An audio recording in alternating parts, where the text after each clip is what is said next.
نہانے سے وضو ہو جاتا ہے اگر پہلے آپ وضو کریں گے تو پھر ہو جائے، نہیں کریں گے تو نہیں ہوگا۔ حاجیوں کی دعا 40 دن تک قبول ہوتی ہے، دعا تو ہمیشہ قبول ہوتی ہے، لیکن وہ حاجی بن کے رہیں، جب تک وہ حاجی بن کے رہیں گے چاہے 40 سال بھی گزر جائیں۔ اصل بات یہ ہے کہ دعا جب ایک دفعہ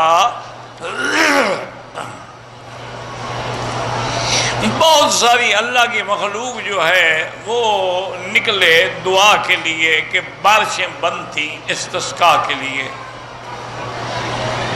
حضرت سخاوی رحمۃ اللہ علیہ نے لکھا ہے کہ جب ہم نکلے تو سارا شہر امٹ پڑا، تو راستے میں قبرستان تھا،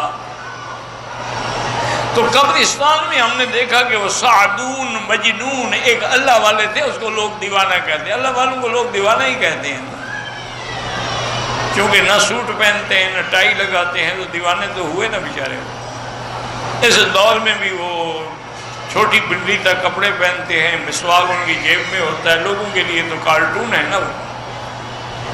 تو وہ بیٹھے ہوئے تھے، تو کہتے ہیں میں نے ان کو جا کے سلام کیا، انہوں نے مجھے دیکھا، کہنے لگے سامانی قیامت قائم ہو گئی؟ میں نے کہا نہیں۔ تو انہوں نے کہا اتنے لوگ جو نکلے ہوئے ہو کیا ہو گیا؟ انہوں نے کہا حضرت علاقے میں بارش نہیں ہے، لوگ مر رہے ہیں،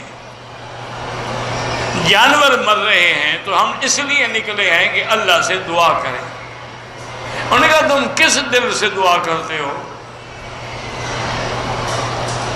انہوں نے کہا حضرت یہی جو اللہ نے، انہوں نے کہا نہیں دل سے دعا کرتے تو دعا قبول کیوں نہ؟ تم دل سے کرتے ہی نہیں ہو دعا، یا تمہارا دل مردہ ہو گیا ہے، اس سے دعا نکلتی ہی نہیں ہے، یہ زبانی دعا ہے، اس سے کوئی فائدہ نہیں ہوتا۔ کہتے ہیں میں کھڑا رہا، وہ چونکہ بڑے مجذوب بشور تھے، تو اس کے بعد انہوں نے ایسے کر کے دیکھا اور کہا اللہ، بس بارش شروع ہو۔ کہتے ہیں دیکھا تم بھی ایسے کہا کرو اللہ تو بارش آ جائے گی، کیونکہ یہ اسم اعظم ہے، یہ ایک ایسا نام ہے جو کسی اور کے لیے رکھا ہی نہیں گیا، حتیٰ کہ کافروں نے معبود بنائے، آلہہ بنائے، لات رکھا، عزا رکھا، منات رکھا، ودن سواءن یغوثن یعوقن نصرن، لیکن اللہ کسی نے نہیں رکھا، اللہ نے اپنے نام کو محفوظ رکھا۔ انہوں نے کہا یہی اسم اعظم ہے، لیکن شرط یہ ہے کہ اسی طرح نکلے جیسے میں نے کہا ہے۔ تو یار جب تمہارے حال یہ ہے دعائیں کیسے قبول ہوں؟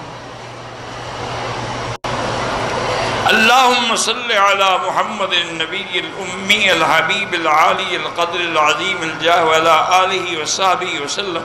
بہرحال یہ درود پڑھنا ٹھیک ہے، لیکن یہ کسی حدیث میں نہیں کہ ہر جمعہ کی رات کو پڑھے تو حضور خود آئیں گے اس کو قبر میں اتاریں گے، یہ تم نے خود بنایا۔ حضور نے کسی صحابی کو قبر میں نہیں اتارا تو تیرے درود پڑھنے سے تمہیں اتاریں گے؟ حضور کے زمانے میں جتنے صحابہ فوت ہوئے ان کو تو آپ نے نہیں اتارا، ماں سوا چند ایک کے۔ میں نے ایک مولوی سے سنا ہے کہ حضرت محمد مصطفیٰ کا جنازہ نہیں ہوا تو آپ پڑھ لیں، بس بات ختم ہو گئی، ضد ختم ہو گئی۔ غائبانہ جنازہ تو پڑھتے ہیں، آپ کھڑے ہو کے پڑھ لیں۔ حضور کا جنازہ کیوں ہوتا؟ حضور تو معصوم ہیں، جنازے کی ضرورت تو ان کا ہے جن کے گناہ ہیں کہ ان کے لیے ہم بخشش کی دعا کریں۔ حضور کا جنازہ کیوں ہوتا؟ وہ تو صرف صحابہ نے درود پڑھا ہے، جنازہ تو نہیں پڑھا۔ قضا نماز اشراق کے بعد، اشراق سے پہلے نہیں۔ اگر کسی کو برے خیالات آتے ہیں جو بیان کے کی قابل نہیں، جب اللہ نے معاف کر دیے ہیں تو بیان کرنے کی ضرورت ہی نہیں، نہ فکر کرنے کی ضرورت ہے۔ جب بھی ایسے برے خیالات آئیں تو لا حول ولا قوت الا باللہ العلی العظیم پڑھتے رہو پھر آنے ختم ہو جائے گا۔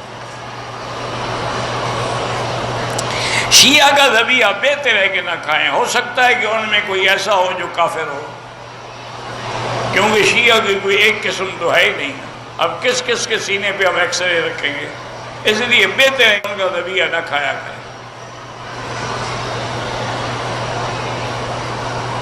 میرے ایک دوست نے مصنوعی بال لگوائے ہیں، اب پتہ نہیں وہ بال مسلمان کے ہیں یا کافر کے ہیں، بہرحال یہ تحقیق تو اس کو کرنی چاہیے تھی، لیکن جو بھی ہیں بہرحال ٹھیک ہے، وہ نماز پڑھے، سب کچھ کرے۔